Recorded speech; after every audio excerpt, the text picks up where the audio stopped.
So this one, I copied out of the book. It gave us this information. It had a little more words in there, asked for these 6. Again, it was labeled a little bit different, but as I said yesterday in class, this is how it will look on a test or a quiz, so I did it this way. So as I said yesterday in class, hopefully you can get one of these, the one that's given to you. That's 1 point. And then also hopefully you can get its reciprocal function. Then from there, you have to go on and find some connection between some of these other ones, and you do that using the identities. So we have cosine and secant. So you're going to look for cosine and secant. Obviously, this only connects the two, so that's not helpful. Oh, there's a cosine one, and I could find the sine. Oh, yeah. She did say that anytime we're doing these, we will be using the Pythagoreans a lot. So we're going to do sine squared t plus cosine squared t equals 1. Sine squared t plus negative 1/3 squared t equals 1. Sine squared t plus 1 over 9 equals 1. Sine squared t equals 8/9 when I subtract the 1/9 over. Sine t equals plus or minus 2 square roots of 2 over 3. When you take the square root of that fraction, if you have to, pause it and work it out, but that's what you get. To determine whether or not we keep this positive or negative, we go up here.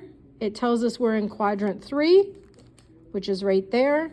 The sign, which is the y value, is negative in quadrant 3, so this answer is going to be negative 2 square roots of 2 over 3. Now that we have that, we can flip it to get this. So we're going to take that, put the 3 in the numerator, negative 2 square roots of 2 in the denominator. Then we're going to rationalize the denominator by multiplying by the square root of 2 over the square root of 2. So we have 3 square roots of 2. And then we have negative 2 times the square root of 4. Square root of 2 times square root of 2 is square root of 4. So we have 3 square roots of 2 over negative 2 times 2, which is negative 4. So negative 3 square roots of 2 over 4. Then we need to keep going because we still need tangent and cotangent. So we have a couple of options. First of all, remember that now that I have sine and cosine, I can go in this direction. And I can take the sine value, negative 2 square roots of 2 over 3, and I can divide it by the cosine. That's this identity right here. When I divide with a fraction, I ultimately multiply by the reciprocal. So I keep the first fraction the same, flip the second fraction. A negative times a negative is a positive.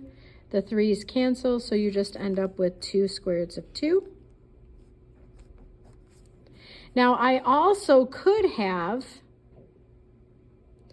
since I just worked with tangent, I could have used this, the secant squared t equals 1 plus tangent squared t, because I have secant. So I could have used secant and found that as well. You would have gotten the same answer. Cotangent, again, you can use that.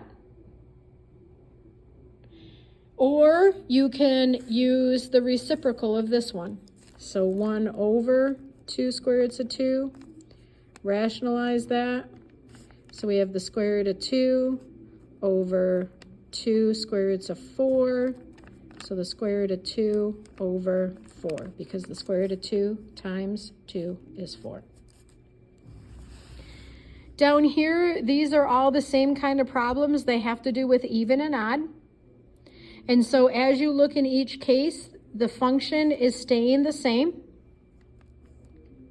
What's changing is the angle is going from positive to negative. So either this is going to be a negative square root of 2 over 2, or it's going to stay positive square root of 2 over 2. This is either going to be 3.1, or it's going to change to negative 3.1. This is going to stay negative 1.4, or it's going to change to 1.4. that whole decision is made on whether or not the function in front of this is an even or an odd function. If it's an odd function, then you take the opposite of the original. If it's an even function, then the answer stays the same. So if it was odd, we would make it negative because that was positive. If it's even, it stays the same. Here, same thing. If it's an even function, it's going to stay the same. If cosecant is an odd function, it's going to become negative. Same thing here. If tangent is an odd function, it's going to go to the opposite. If it's an even function, the sign is going to stay the same. So you just have to have these memorized. Sine is an odd function, so the sign is opposite. Secant is an even function, so the sign stays the same. Tangent is an odd function, so the sign goes opposite. And then the last two are the same kind of problem, so I'm really going to breeze through them. Instead of drawing the picture, I just took that ordered pair and wrote down the ordered pair. And then the same thing here. I just took that and wrote down the ordered pair. And again, I did one of these yesterday in your homework, or in your notes, sorry. Since we have an ordered pair this time, unlike the previous problem we did like this, which was right there, where we were given a trig function and then we had to use the identities. This time we're given an ordered pair, so we have an x and a y value. So we have to use our formulas with x and y. So this is y, this is x, this is y over x, this is the reciprocal, so 1 over y, this is the reciprocal, so 1 over x, this is the reciprocal, so x over y.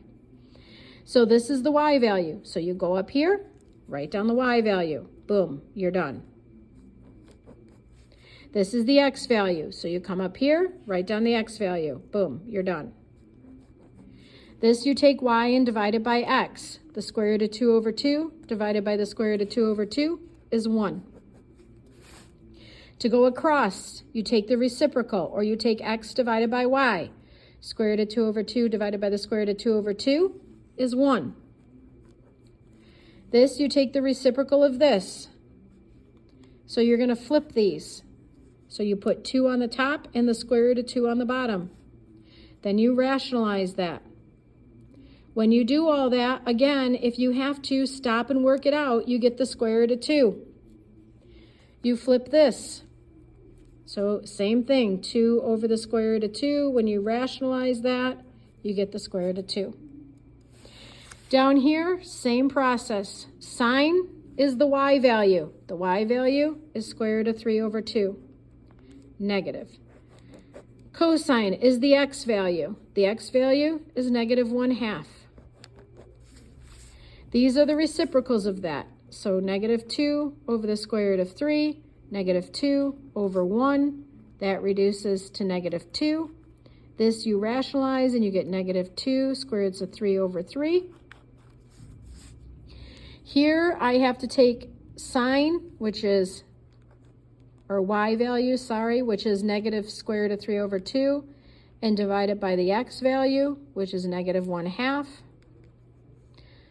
So we keep the first fraction the same, multiply by the reciprocal, we get the square root of 3, positive, because a negative divided by a negative is a positive. Over here, we flip that, and we have 1 over the square root of 3, and when we rationalize that, we get the square root of 3 over 3.